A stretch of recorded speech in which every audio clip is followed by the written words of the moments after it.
I'm a huge fan of the iMac. The first Mac I ever had was an iMac, and the first Mac I ever bought with my own money was also an iMac. And now I use an iMac Pro every single day, and it kills me inside. It's like a knife through the heart that Apple has done basically nothing with the iMac when it comes to the front and the design for the past 10 years now. We're pushing 11 years of the front of the iMac not changing. And internally, yeah, it's a whole different story. They've updated the specs, they've given it new I/O, speed improvements and all that, but still, even internally, the iMac is pretty dated. So that's why I'm very excited about today's report, talking about a 23-inch iMac, which gives me a glimmer of hope that something is changing. Finally, let's begin.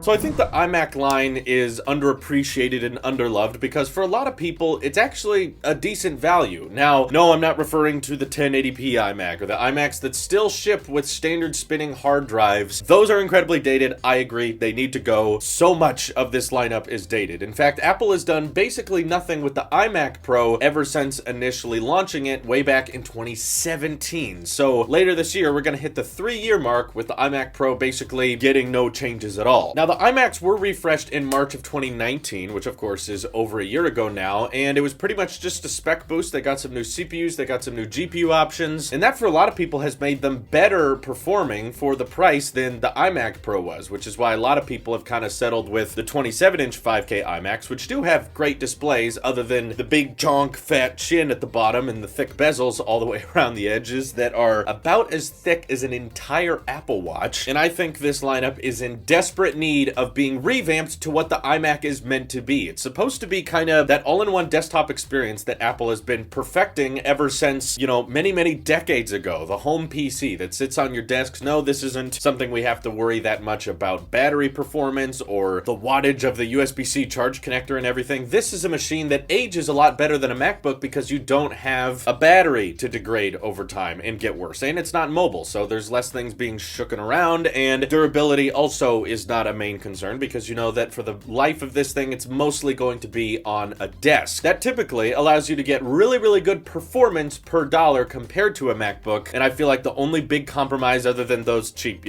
hard drives and fusion drives they're still shipping with the older iMacs, the only big compromise you have to make when going with an iMac is, for one, it's not mobile, and two, it's pretty dang dated. I mean, seriously, looking at things like the Pro display and what displays Apple is capable of making versus the frame they put around their 5K display, and I know some of you are like, well, just get the LG Ultrafine if you want a good display panel, but that thing doesn't really look good either. And I know some of you out there are like, well, it's a desktop computer, who cares how it looks? It's not really supposed to look good, it's just meant to work. I disagree. The whole purpose of an all-in-one design is that you have a more clean, uniform, good-looking device on your desk. It's one of the reasons that the iMac Pro display is not even my primary monitor anymore. I use a BenQ monitor that's 4K and has much thinner bezels than the iMac, and is also cheaper than the Pro display stand, and that works great. I love it. It's very sharp, it's very vibrant, the colors are excellent, and this isn't a sponsored video or anything. I'm just saying other companies have showcased that it's really not that difficult to make a good looking frame for your display so that you can have a modern and futuristic looking all-in-one on your desktop. Maybe it's because of the lack of competition. There's really not that many Windows all-in-one PCs out there that are much better than iMac, so when it comes to the all-in-one game, Apple is still in the lead by far. If you're going with a PC, it makes the most amount of sense to get some type of tower, and there are all-in-ones. I know they exist. They're just not great. They're just not as sleek and usually not as high performing as Apple makes their all-in-ones. So perhaps that's part of the reason Apple doesn't care that much, but hearing that there's a 23-inch iMac in development means different display from the 21.5-inch iMac they've been sending for a long time. And could that mean that if there's a new display, there's new designs coming? There has to be of some kind. So my hope is that means later on this year, perhaps even at Worldwide Developers Conference. Maybe that's too soon. I know there's not a ton of leaks confirming this, but that would be great if at WWDC we got some iMac redesigns this year. Ming-Chi Kuo even suggesting that the iMac Pro is getting a redesign that's supposed to launch maybe at the very end of this year. iMac Pro was initially unveiled at Worldwide Developers Conference in 2017, so wouldn't it make sense to refresh it at that same event? I personally think so. I know it's not a huge demographic of Apple's audience. The Mac iMac is not even the bulk of Apple's revenue, and the bulk of the Mac revenue is MacBook Airs and MacBook Pros anyway, so why give this much attention to the iMac? You know, why actually do anything with it? Well, because I think the big hardcore fans of the iMac would all come out if there was actually something exciting and cool to upgrade to. And may I just mention, I hate all these concepts that basically just slim down the size of the iMac, but it still has a giant chin, and you want a Pro stand on the back. It's like, really? You just want to add $1,000 to every iMac? No, we don't need the Pro stand on the iMac, okay? You're just asking for it to be expensive. Keep that standard old stand on the back. Keep upgrading that performance. You know, if we could get SSDs by default on all the iMacs, that would be great. And also just slim down those bezels, make it look like the Pro display, but without the insanely expensive extreme dynamic range crap. Just keep on going with your full 5K LCD displays. 5K, in my opinion, is still overkill. You can get by just fine with 4K, even on a 32-inch screen. And I know there's not rumors for a 30-inch iMac coming out later this year, but I think the Mac lineup desperately needs some updating in this department in specifics. You know, you catered to the people that want upgradability with the Mac Pro. You're like, okay, here's some modularity, and you can take the whole case off and you can switch out whatever you want. Cool. Those people, they were treated, they got cool hardware. But what about the rest of us, Apple? What about the people who don't really care that much about upgradability and just want to have one monitor that's built into the computer, one power cable, keyboard and mouse come with the product. You just plug it in, it starts working, it's got built-in speakers. Also update the webcams while you're at it. iMac Pro is like the only Mac in the world that actually has a decent built-in webcam. Bring that to the rest of the lineup. Make that standard. Maybe